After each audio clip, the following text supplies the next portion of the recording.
ako dito. Nasagi ako kanina. Papasok papunta lang ako doon sa may bilihan ng CD. Pauwi na. Pauwi na sana ako, kaya lang nasagi. Buti na lang sa bumper ko tumama, kaya lang yung sa kanya yung nawasak. Nag-change lane siya. Tapos bata yung driver. So sobrang natatakot siya. Hindi niya na kinuha yung information ko. Ako na lang yung kumuha. Tapos nag-file na ako dito sa police station para nagasgasa kasi yung bumper ko. Tapos medyo may upik. So yun. Ano pangalan nito? Inaayos na nila. Pagka nga naman minamalas ng kote. Pakita ko sa inyo mamaya yung damage. Para may picture naman ako ng damage na pareho. Kaya yun. Antay na lang ako ng written report nila. Tapos checkin nila yung damage mamaya. Guys, yung mga ating papelitos. Ito yung tama eh.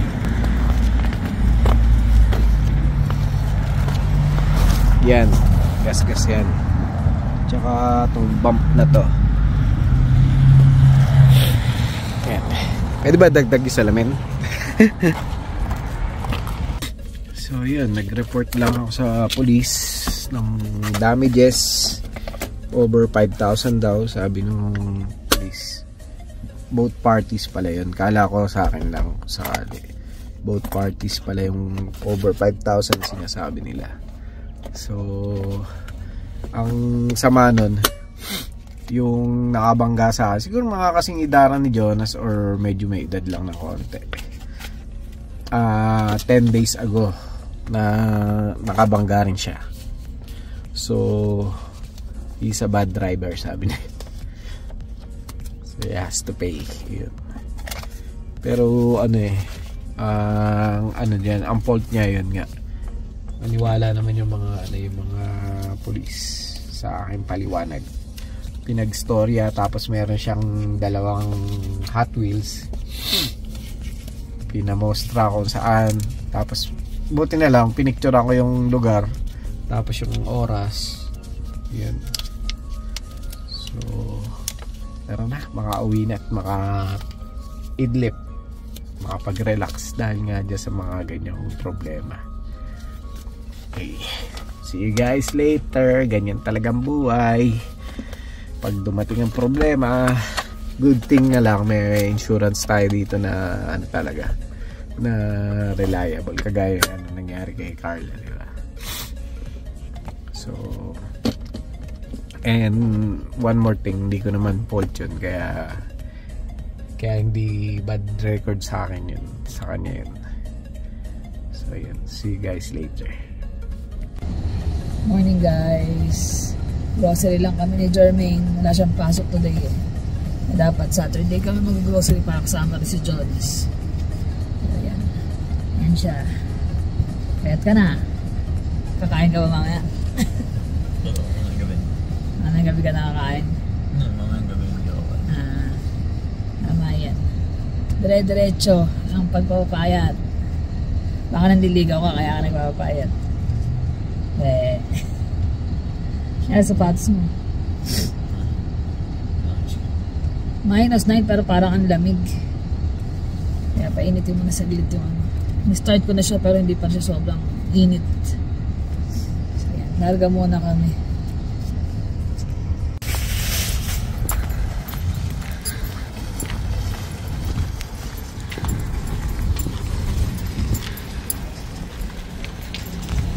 Jermaine.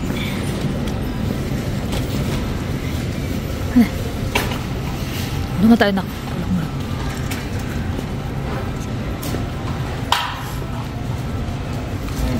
Snacko. Sweet corn. Sweet corn. Cheese ring.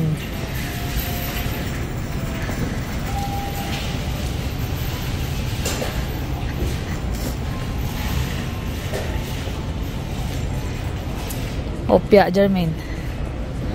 Mahal. 5.99. Kopya? Ah. May binibenta silang ano, tubo.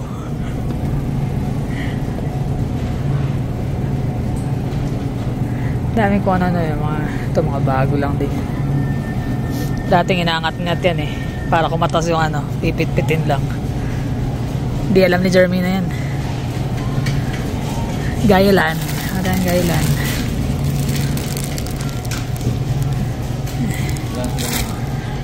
Nakalagay mo sa plastic yung carrots. Alin? Chico, wala na. Chico. Ah.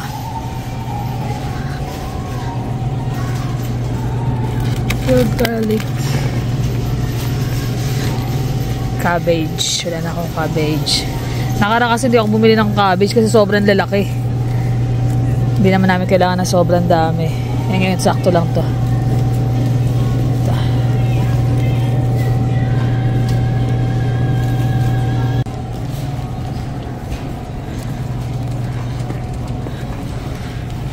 Cucumber.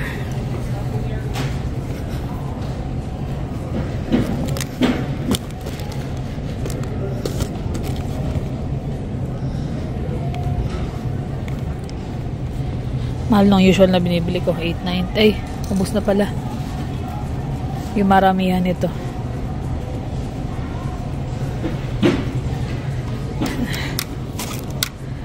Tingin tayo dun. Tayo mo lang sa gilid na. Wala sila ng sesame seed na dressing. Roasted sesame.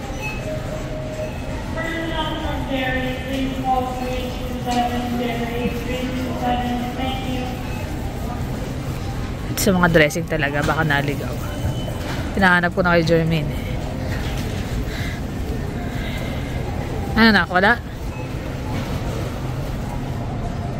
Daan na lang siguro tayo ng Lucky. Sa Lucky meron nan. Walay. Ano? Magkano po go? Magkano? 3.99. Sige, lagay mo dun. Chop suey. Parang ibang brand ba? Ah, bagong brand din. Pang chop suey. Tapos bitay yogurt. Ibang flavor naman. Last time may peras, apple, Activia. Ito naman. Yung may blueberries naman tayo. Kailan ang expiry nito? March 26.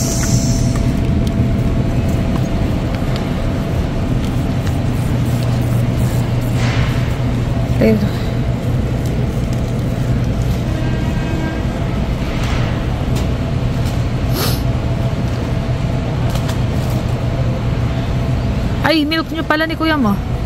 Si kuya mo naghanap ng milk eh. Walang gatas.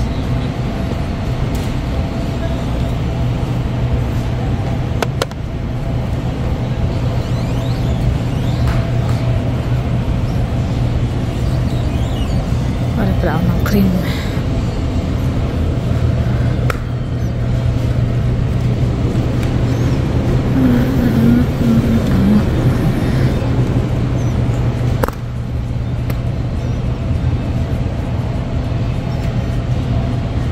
Yung 2 liters, yung malaki. Sobrang lit niyan. Yung malaki. Ayun ako, sa tabi, sa baba. Ang lit eh. Ay, 2 baso lang ng kuya niya. Ayun na. Ha? Skim milk yan? Ayan o. Ay, hindi. Lactose free naman yan. Ayan eh. Ito rin eh. Hindi naman skim milk to eh. Ayan o.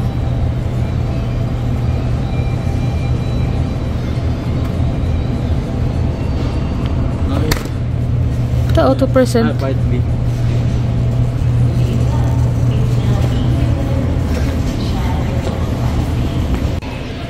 Nice, Jermaine. Himala, hindi ganun karami ang tao today.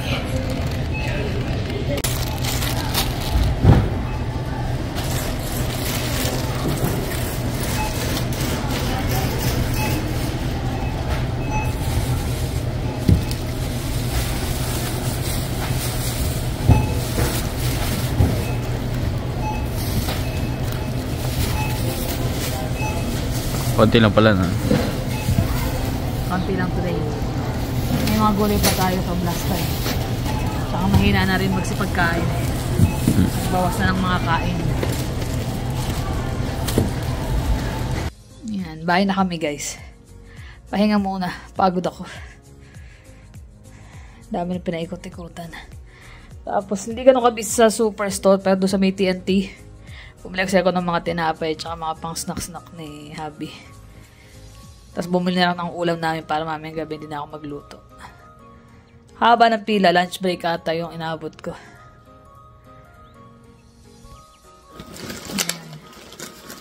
Baklasin na natin. Hindi kami ng quail egg. Spinach. Ayos na. Yan, carrots. Salami. Ito naka-sale. Less ng $2. Toge. Gawa ako ng lumpiang toge. Tapos, cauliflower. Green onion. Gatas ng mga bata. Doon, pabili ng pancit canton. Diet para pancit canton. Pero minsan niya lang kinakain yan. Tapos, garlic. Spam na tocino. Sugo. Yan, sugo. Tapos, yung peras na Bartlett.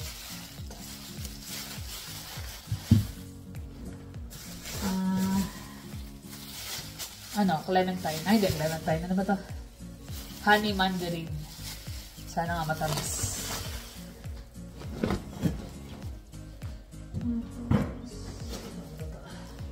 Halo-halo na kasi namin. Nagmadali na kami ni Journey. Itlog. Loto. Sana manalo. Sayote. Zucchini. Talong. Green beans. Wala masyadong magandang green beans. Kaya konti lang nakuha ko. Magkano rin kami sa superstore. Naka 198 din kami. 198. Usually kami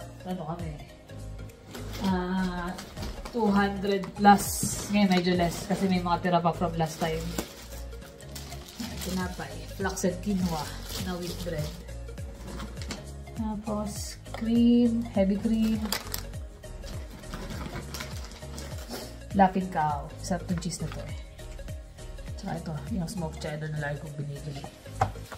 Na may almond. Chili flakes. Sweet corn. Na-miss ko yung sweet corn. Tapos, sausage pang breakfast. Pineapple slices. Tapos, bumili ko ng lumpia wrapper. Yung maliit lang para sa toge. Tapos, magsashanghai din ako. Tapos, cream cheese na herb and garlic. Shiitake mushroom. Tapos, yung yogurt. Ayogo na yogurt. Ay, naiwan. Cream cheese na regular. Masarap ito nilalagay sa pag gumagawa ako ng banana bread. Nilalagay kong filling. Tapos, paprika. Try ko rin gumawa ng skinless longganisa. Yung iba pork, yung iba chicken ang gagamitin ko. Pag kami time, iba vlog ko para makita niyo. Munggo. Badyan yun. Dali mo palang yung carbonara na bulldog. Masisira diet mo niyan. Dapat yung bira mo lang kakainin. Hindi ko na turon. Merienda niya. Opia. Pandesyosa sa Seafood City. Okay, tubig. Tubig. Hindi ko ng tubig dyan. Tsaka ube na baka makagawa ako ng ube pandesal. Ube cheese.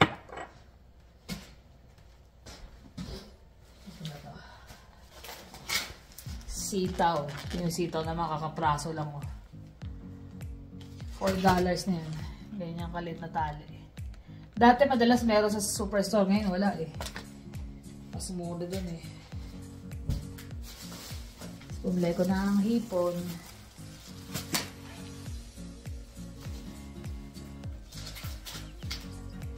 Chicken. Chicken leg and thigh ito pero naka-chop na. Tapos, ground chicken din. Yan gagamitin ko na pangalongganisa para sa amin ni Habi. Chicken. Tapos, ay, tumulo ata. Hindi. Bili ko ng salmon. Mahal na rin. Dati nabibili ko to ng $25. Ngayon, $31. So, ayan. Nakabili na rin ako ng ito yung QP na sasabi ko sa inyo beef roasted na sesame dressing.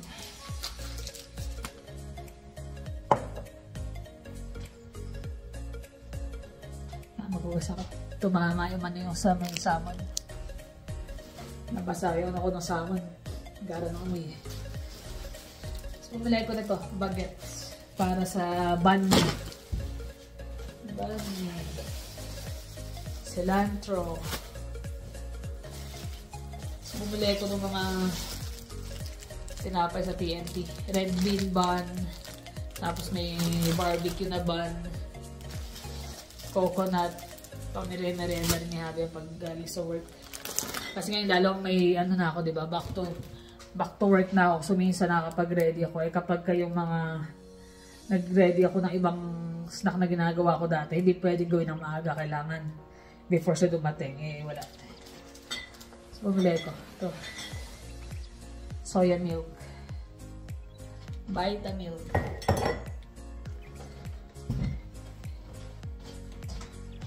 Tapos, ito pa. Ayan. Mushroom. Labanos. Kamatis. 3 piraso lang para di masira. Ayan. Saging. Tapos nakachempo na naman ako ng autumn crisp na grapes. Asparagus. Finally naka-sale. Last na punta namin almost $8 na per pound. Ngayon $2.50 per pound. So mas mura. So bumili na rin ako. Broccoli. Isang maliit lang. Calamansi extract. Mini cucumber. Mas gusto kong binibili na ngayon to kaysa sa malalaki sa English. Cucumber. Kasi to mas siya crispy. Mas crunchy siya pag ginawa sa salad. Tapos gailan. Chinese na broccoli yan. Tsaka kalabasa. Ay, kalabasa. Sorry naman. Cabbage. Ba't ba kalabasa nasa isip ko? So, ayan. May mag-ayos naman. Malapit na lang umuwi si Habi. Na lang. 30 minutes. Tapos na yan. Pauwi na rin. Certas? Certas? Okay. Okay. Let me take a look. Do you need the policy number too? Yep, just one moment. Okay. Okay, I'll take the policy number now. It's XG966. Did Thomas provide you with a contact number where he can be reached? Unfortunately, no. He was a little bit scared and Yeah, he said it was his first accident, so was I. No problem. Okay.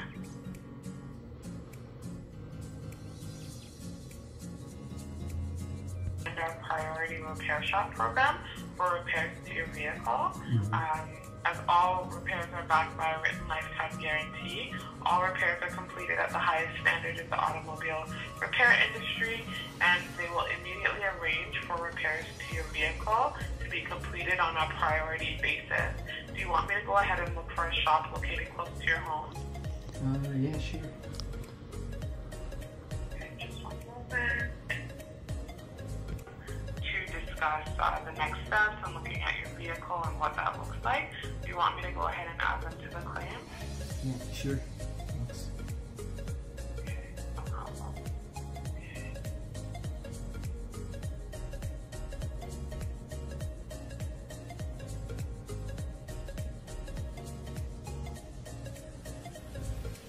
Yun o. Tagal niya sa ano eh. Pagtawag sa claim eh. Pag tinignan mo naman talaga, mukhang okay naman yung yung tama. Pero yung sa kanya, laki ng tama sa kanya. Hindi ko pa nakita eh kasi kahapon marumi. Tapos, pag pinagbatayan mo yung pag-i-explain lang, tsaka yung tama ng sasakyan, magmumukha ako talaga may kasalanan eh. Kasi yung tama nun sa kanya sa may pintuan. Tapos ako dito sa may bumper. Eh kaya nga buti ng Alan din yung yung camera. Yung may camera dashcam. Tapos yung nandoon sa kanto, na puti na matanda. Sabi niya, ako magwi-witness. Binigay yung number. Binigay yung number. Kasi yung mga ganyan, kailangan talaga i-prove mo na wala kang kasalanan. Oo. Kasi syempre, mahirap naman yung isisi sa'yo lahat eh. Tapos wala ka naman talaga Kasalanan. Hindi, dahil sa police, di ba? After 10 days before, na-aksidente rin yung bata. Hindi man siya actually batang-bata, parang kaidaran doon ni Jonas. Kaya yun. Pero, claim. ano yun, depende sa doon sa pangalan. Kasi yung pangalan na yung nakita nila eh. Sabi niya, may accident din to na nakaraan 10 days ago. Hindi, pag in-open nila yun, yung kasama file, yung file nun. Eh kasi yung license yung insurance tsaka yung sa kotse sa nanay daw eh.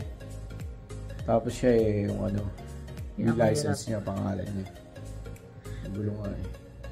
Kaya nga takot na takot, hindi nga nakuha yung number mo, di ba? Hindi nga nakuha yung insurance mo. Wala na siya nakuha ito. Sigurado, galit na galit ang nanay nung pag-uwi ng bahay. Eh paano yung sasakyan yung gamit? Unang sasakyan na aksidente rin daw yun, unang gamit sa sasakyan. Tapos, ginapit na sa nanay, aksidente din. Yun ang mahirap. Tapos hindi nakapangalan, hindi siya kasama. Yun yung sinasabi natin yung kay Jonas na huwag mong gagamitin yung sasakyan kasi hindi ka kasama doon sa insurance policy na kasi may additional na magkano yan, 100 plus din. Yung depende. Isasama mo yung pangalan. Depende, mas mura kaya lang pag nagka-aksidente siya, maapektuhan tayo. Yun ang inaalala. Kaya sabi sa amin sa insurance noon, kasi sabi ng iba, para daw makamura, isama namin si Jonas sa insurance namin. Tapos nung tumawag ako dun sa, sa adjuster? Hindi, sa insurance natin. Sa broker? Yung agent. Sabi niya, I suggest, wag niyo isama yung anak niyo. Kasi sabi niya, ang ganda ng record niyo, wala kayong accident. Tapos, kung bagong driver yung anak niyo, ma-aksidente, pati yung niyo, madadamay. Jinx yata tayo nun eh. Wala kayong aksidente. Ganda na, wala kayong huli, wala kayong ngayon. Sunod-sunod eh. Kasi last year na si Jonas, dahil last year, di ba? Nung nag-isama sana natin. Wala raw accident. After nun, accident ako. Accident siya, tapos ngayon ako. Ngayon ikaw. Pero hindi matagating kasalanan. Part ng yan eh. Sabi ko nga may stress ka ba ng part ng ng pagdadrive eh. Sinabi ko na rin yung kay Jonas, sabi ko hindi ka gagaling na driver hanggat hindi ka na-aksidente. Darating at darating. Kaso nga, ayun nga, kahit anong iwas mo, ikaw naman ang nilalapitan ng aksidente. Pagaya nun. Gaya nun. Tatry namin pakita sa inyo yung video para maniwala kayo na siya may kasalanan. Hindi naman mo kailangan i-prove sa kanila yun. Ibig sabihin makita nila kung ano yung sa dashcam, di ba? Kasi may mag-witness ba sa'yo kung ano? Yeah. Yun ang mga adventures namin. Yan talaga.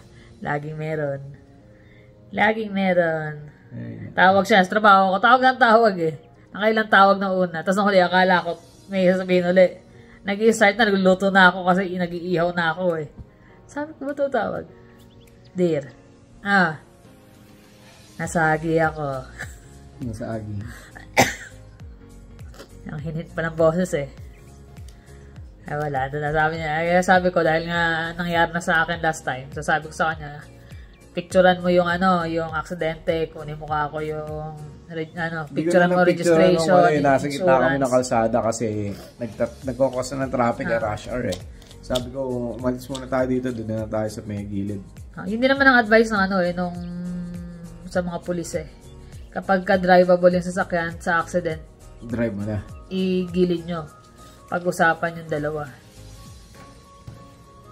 Actually, hindi naman ganun din kalaki yung tama sa truck. Eh kasi truck yung dala mo, yung sa isa kotse. Yeah. Medyo mga tigas-tigas lang ng konti yung sa truck. Para maayos. Kesa Actually, itong summer, plano ko nang pinturahan yun na itim eh. All black ko na sana yung lahat eh. Pag nagkaganyan na, yun nga, nabangga. Tapos papalitan yung bumper. Sabihin, re-request ko na lang na black na lang. Baka pwede naman black. Ano ba? Pwede mo tanong sana yun eh. Kasi after nyan, antayin na tumawag yung adjuster within 5 days. Kaya abangan mo. Long weekend pa naman baka tumawag sa oras ng trabaho. Oras ng trabaho ay sigurado kasi. Kaya nga abangan mo. Tapos pagtawag nyan, sasabihin na kung magpapa-estimate siya. Para malaman kung magkano. Tatagal lang naman niya kung wala silang parts. Pero kung meron, saglit lang yan. Tsaka bumper lang talaga eh. As in bumper lang. Siguro i-adjust lang ng... Tinignan ko rin nga ngayon kung level eh. Kasi syempre kung nabangga yun. Kung matindi yung bangga. Kasi sabi nga sabi ko nga doon sa babae kanina yung nag-i-interview sa akin sa insurance. Less than 10 kilometer. Kasi kalilipo lang niya eh. Parang 5 kilometer lang ako. Wala pa. Parang wala pang 10 talaga. Kagaganong ko lang, bigla na lang siya sumulpot na bigla nag-change lane. Sinabi nga dito sa insurance policy sa likod eh. Do not admit any Ganun naman talaga eh. Ang sinasabi ng iba, kahit sa mga pag mag-claim ka, huwag mong aminin. Kaya lang syempre, mayroon namang mga ebidensya. Hindi, siya, amin siya eh. Sa akin nga eh, siya na nga nakabangga sa akin sa likod eh. Ikaw pa yung ginagawang kasalanan. Turo ako pa. Malamang nasa cellphone siya nun. Kakago lang eh, biglang inapakan ng mabilis. Ano yun? Ratratin mo agad kahit may sakyan sa harap. Saka yung automatic as talaga. Ganun eh, parang may... Kasi pagka gano'n nag-go, i-release mo lang yung... Hindi, iba nga yung mga ng automatic, mas mabilis yung arakada. I-release mo lang yung gas, tatakbo yun eh. Eh, iba kasi, gusto pagka... Tapos na nga, pagka green, gusto takbo ka agad ng mabilisan. Edi yun. Kala niya masisintak na ako, kahit malaking tao siya. Hindi naman ang takutan ng laban sa ganun. Sabi niya, bakit namin na? Sagot ako sa kanya, dinagulat din siya. Ngayon malamang, magdudulas sa pagbabayad ng insurance. Latas insurance niya nun eh. Tataas talaga mga insurance, para pareho. Pero talagang tataas this year. Malapit na tayong mag-ano naman ng insurance. By July, ilang months na lang.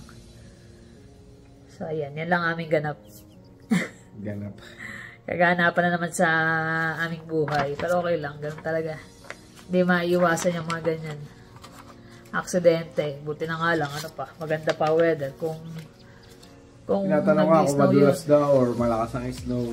Siguro yung kausap ko hindi tiga rito sa Calgary, no? Hindi, kasi yung ako sa Ontario eh. Malamang.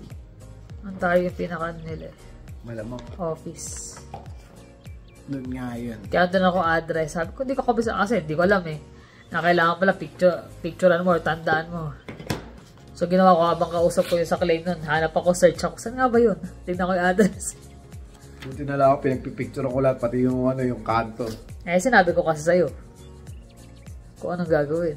Dahil nangyari na nga sa akin. Importante yun eh. Para pag nagre-report ka. Kahapon ako sa Sakaw eh. Kasi diretso sa may police station. Nag-report na kaagad siya. Wait na lang. Para sakto. Maganda yung yung auto body shop na yun. Mabilis. Ewan ko lang ngayon ha. Kung ganun pa rin Mabilis hindi kinabit yung sa wiper mo. Pag pinindot, walang lumalabas sa tubig. Yung pala hindi na ikabit.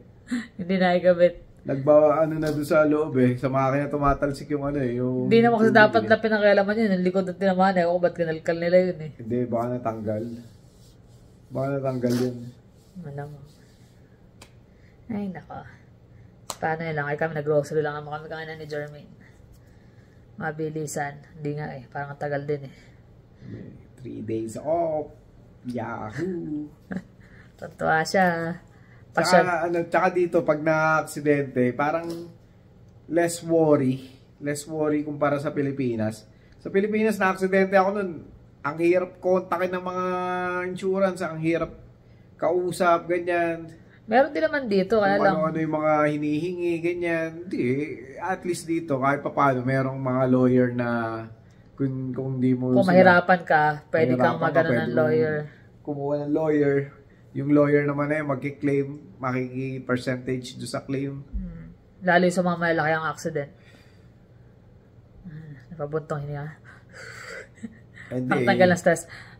Ang tagal ko nang wala aksidente Kung saan sana ako nagsusuot Ganun nga talaga.